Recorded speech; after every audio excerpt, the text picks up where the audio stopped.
इसे कली काल कहा जाता था क्योंकि लोग एक दूसरे के साथ भयानक चीजें करते थे। किस युग में आप हैं तय करेगा कि आपका ईथर शरीर कितना है। लोग अभी भी यही कह रहे हैं कि ये कलयुग है क्योंकि कृष्ण ने कहा था कि ये कलयुग है। लेकिन हम अगला कदम कैसे लेते हैं या अगली पीढ़ियां कैसे जीती हैं, इसे हम ही तय करते हैं।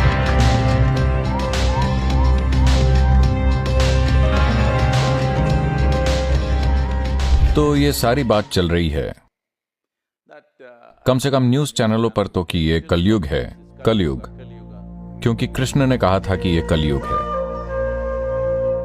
कब कहा था? 5124 साल पहले। तो तब से कली का संपूर्ण पहलू जो 2592 साल तक चलता है खत्म हो चुका है, और द्वापर भी 2592 साल का है जो कि 2082 के आसपास समाप्त हो जाएगा। इसका मतलब है कि और 58 साल, 58 साल, लगभग 60 साल।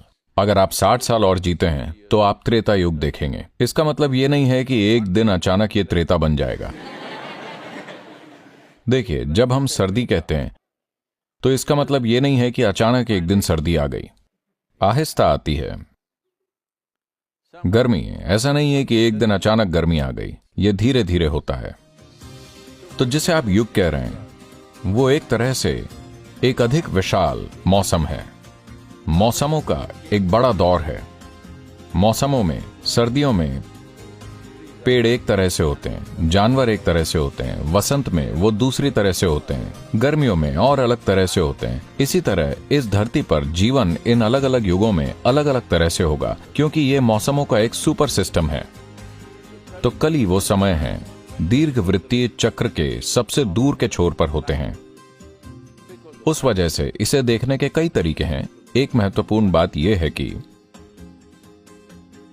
देखिए, हमारे पास जो 5 शरीर या शरीर की 5 परतें हैं, विशेष रूप से इंसानों के संदर्भ में भौतिक शरीर अन्नमय कोश है, मानसिक शरीर मनोमय कोश है, ऊर्जा शरीर प्राणमय कोश है और विज्ञानमय कोश या ईथरिक शरीर होता है। सवाल हमेशा यह होता है कि आपके पास कितना अन्नमय कोश है, या आपका अन्नमय कोश कितना प्रबल है, या आपका मनोमय कोश कितना प्रबल है, या आपका ईथर या विज्ञानमय कोश कितना प्रबल है। उसके मुताबिक यह काम करेगा। तो ये मौसम एक तरह से इसे तय करते हैं। आप देख सकते हैं कि इन 4 मौसमों में पूरे देश में यहां 11 डिग्री अक्षांश पर शायद आप इस पर इतना गौर ना कर पाएं, लेकिन यह मौजूद है क्योंकि लोगों ने इस पर गौर किया है। इसलिए तमिलनाडु में मार्गली और माघ मौसम होता है, और आप जानते हैं देश भर में कई दूसरे, हर कोई उस महीने को कम उत्साह वाला महीना जानता है, और इसलिए तब लोग खुद को उन्नत करने के लिए चीजें करते हैं। लेकिन अगर आप समशीतोष्ण देशों में जाते हैं तो सर्दियों की स्थिति और वसंत की स्थिति के बीच काफी अंतर होता है, अभूतपूर्व अंतर। आप विश्वास नहीं कर पाएंगे कि आप उसी दुनिया में हैं। अगर आप सर्दियों में जाते हैं तो जैसे हर चीज, सब कुछ ऐसा लगता है जैसे दुनिया खत्म होने जा रही है। वसंत आता है तो बूम, हर चीज वापस खिल जाती है। तो कम से कम गोलार्ध के इस हिस्से में या गोलार्ध के उत्तरी हिस्से में ये ऐसा ही है। दक्षिणी गोलार्ध में ये उल्टा है, लेकिन वही चीजें होती हैं। तो इसी तरह सुपर साइकिल में भी वही चीजें होती हैं, लेकिन मनुष्य के संदर्भ में आपका भौतिक शरीर प्रमुख है या मानसिक शरीर प्रमुख है, ऊर्जा शरीर प्रमुख है या ईथरिक शरीर प्रमुख है, यह उस पर निर्भर करता है जहां ये नियमित वार्षिक चक्र भी कुछ हद तक इन्हें तय करते हैं। लेकिन सुपर साइकिल बहुत कुछ तय करती है। किस युग में आप हैं तय करेगा कि आपका ईथर शरीर कितना है। इसका मतलब यह नहीं है कि यह पूरी तरह से निर्णायक है। यह सब कुछ नहीं है, बस इसका प्रभाव होता है। आप किसी भी युग में होकर शानदार हो सकते हैं, और आप किसी भी युग में होकर एक झमेला हो सकते हैं। इस सब का ये अनुभव आपके अच्छे या बुरे होने का सवाल नहीं है। या आप लोग कहते फिरते हैं, देखिए,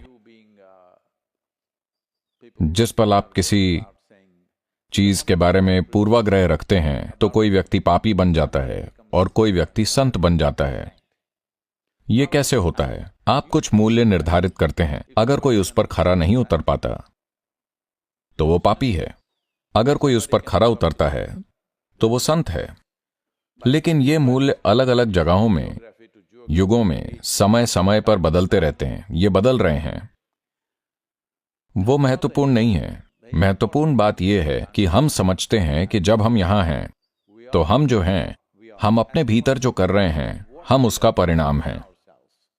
अब सवाल बस इतना है कि हम अपने भीतर जो कर रहे हैं वो जागरूकता में हो रहा है या बेहोशी में।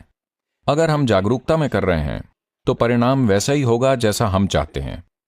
अगर बेहोशी में कर रहे हैं तो परिणाम रैंडम या बेतरतीब होगा, और रैंडम परिणाम बहुत दर्दनाक हो सकता है, परेशानी भरा, कभी कभी आपके लिए, ज्यादातर समय दूसरों के लिए। हेलो, अगर आप पागलों की तरह बर्ताव करने लगें तो आप बेशक परेशान होंगे, लेकिन आपको ज्यादा ध्यान मिल सकता है, लेकिन दूसरों को बहुत तकलीफ होती है, आपके आसपास के लोगों को। तो ये पहलू सब कुछ तय नहीं करते, लेकिन ये एक आम प्रभाव है। तो कलियुग के दौरान, जो 2000 से अधिक साल पहले खत्म हो चुका है, इसे कली काल कहा जाता था,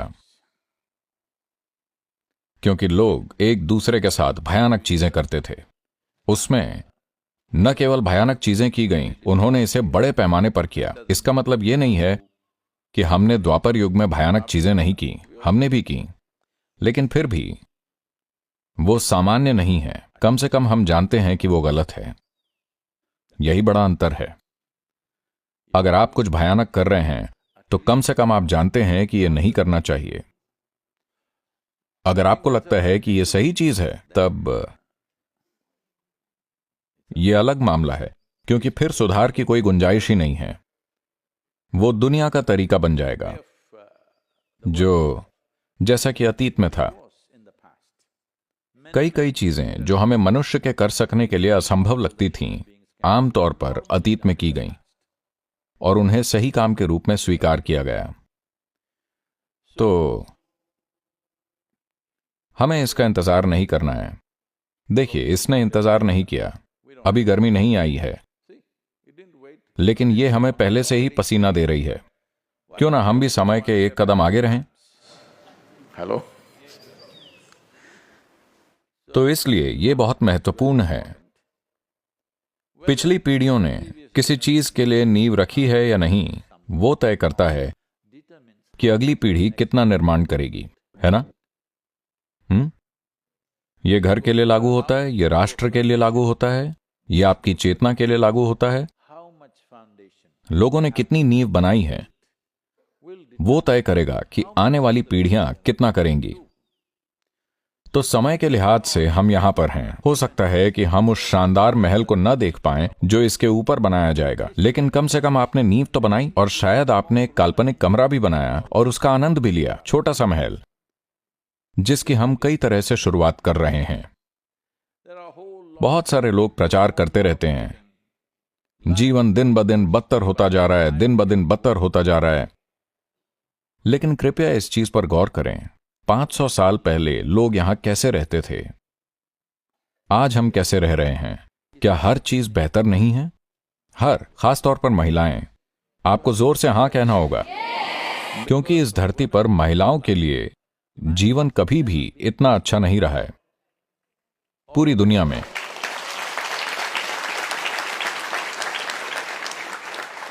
तो हम अगला कदम कैसे उठाते हैं, वो हमारे हाथ में है।